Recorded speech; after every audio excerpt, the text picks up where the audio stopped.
எல்லாரும் தான் போட்டாங்க.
மத்திய அரசு மத்திய அரசு மத்திய அரசு மத்திய அரசு கைவிடு கைவிடு கைவிடு கைவிடு.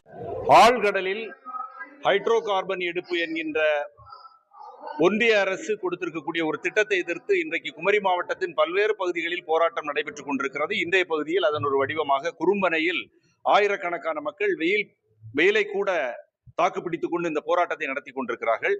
இந்த திட்டம் இந்த பகுதியில் கொண்டு வரப்படும் பட்சத்தில் சாதாரண மீனவ மக்களுடைய வாழ்வாதாரம் கடுமையாக பாதிக்கப்படும். கடல் சூழலியல் மொத்தமாக தகர்க்கப்படும். இங்கு இருக்கக்கூடிய இயற்கை வளங்கள் அழிக்கப்படும்.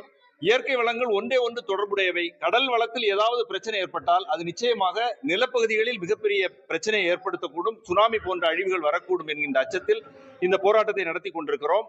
இந்த போராட்டத்தை பொறுத்த மட்டில் தமிழக அரசு இதற்கான எந்தவித அனுமதியும் கொடுக்கக்கூடாது என்கின்ற கோரிக்கையை வலியுறுத்துகின்றோம். ஏனென்று சொன்னால் இது B1 ப்ராஜெக்டில் கொண்டு வந்திருக்கிறார்கள். A ப்ராஜெக்டில் இருந்தால் ஒன்றிய சுற்றுப்புற சூழல் அரசு அனுமதி அளிக்க வேண்டும்.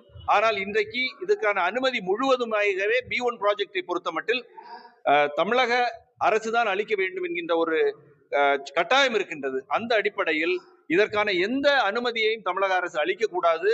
இன்னும் வெளிப்படையாக மக்களுடைய அச்சத்தை போக்கக்கூடிய விதத்தில் தமிழக அரசு தன்னுடைய நிலைப்பாட்டை மிக தெளிவாக மக்களிடம் சொல்ல வேண்டும். ஏனென்று சொன்னால் மக்கள் ஒரு குழப்பத்தில் இருக்கிறார்கள். இந்த திட்டத்திற்கான நீங்க செய்யக்கூடிய ஆய்வுகள் கூட இந்த மக்களுடைய வாழ்வாதாரத்தை அளிக்கும் என்கின்ற நிலையில் இந்த போராட்டத்தை முன்னெடுக்கிறோம். குறிப்பாக 2006 கொண்டு வந்த EIA அறிக்கையில் ஏற்பட்டிருக்கக்கூடிய அந்த அமெண்ட்மெண்ட் 2020 கொண்டு வந்ததுல மக்கள் தங்களுடைய கருத்துக்களையே தெரிவிக்க முடியாத ஒரு சூழ்நிலை இன்று இருக்கிறது. இந்த திட்டத்தை பொறுத்த மட்டில் பப்ளிக் ஹியரிங்கே நடத்த வேண்டாம் என்று இருக்கிறது. இது ஒரு சூழ்ச்சி. இதனால்தான் எங்களுக்கு பயம் ஏற்படுகின்றது. இந்த போராட்டத்தை முன்னெடுக்கிறோம். நீங்க வளர்ச்சிகள் எல்லாமே தடுத்து பண்ணிருக்கீங்க. திறக்கப்பட்ட மாற்றத்தை போராடுறீங்க. 10 கிலோமீட்டர் தூரத்துல இம்ப்ளிமெண்ட் பண்ணியிருக்கிறாங்க. வளர்ச்சி திட்டங்களை திட்டம் போட்டு எதுக்கிற மாதிரி ஒரு குற்றச்சாட்டை எப்படி? இது முற்றிலும் தவறான கருத்து. வளர்ச்சி திட்டம் என்பது என்ன என்பதில் ஒரு தெளிவு இருக்கணும். வளர்ச்சி திட்டங்கள் என்பது மக்களுக்கான வளர்ச்சிக்கான திட்டம், கார்ப்பரேட் நிறுவனங்களுக்கான வளர்ச்சிக்கான திட்டம் அல்ல. அரசனுடைய திட்டம் அதுவாக இருக்கலாம்.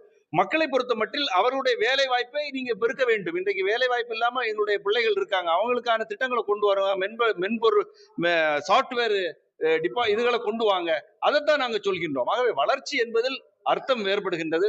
விழிஞத்தை பொறுத்த மட்டில் அது மிகப்பெரிய வளர்ச்சி, ஆகா ஓகோ என்று பேசப்பட்டது. இன்றைக்கு அதனுடைய நிலைமை என்ன என்பது கேரள அரசிடமும் அங்கு வாழக்கூடிய மக்களிடம் கேட்க வேண்டும். அதே போன்ற ஒரு திட்டத்தை தான் நீங்க இங்க கொண்டு வரக்கூடாது. இது போன்ற பராசுர திட்டங்கள் மக்களுடைய அழிவு திட்டங்களை தவிர மக்களுக்கான வளர்ச்சி திட்டங்கள் அல்ல, கார்ப்பரேட்டுக்கான வளர்ச்சி திட்டங்கள். அதை நான் அப்படி தெளிவுபடுத்த விரும்புகிறேன். మరిన్ని ట్రెండింగ్ వీడియోల కోసం న్యూస్ 18 తెలుగు యూట్యూబ్ ఛానల్ను సబ్స్క్రైబ్ చేసుకోండి.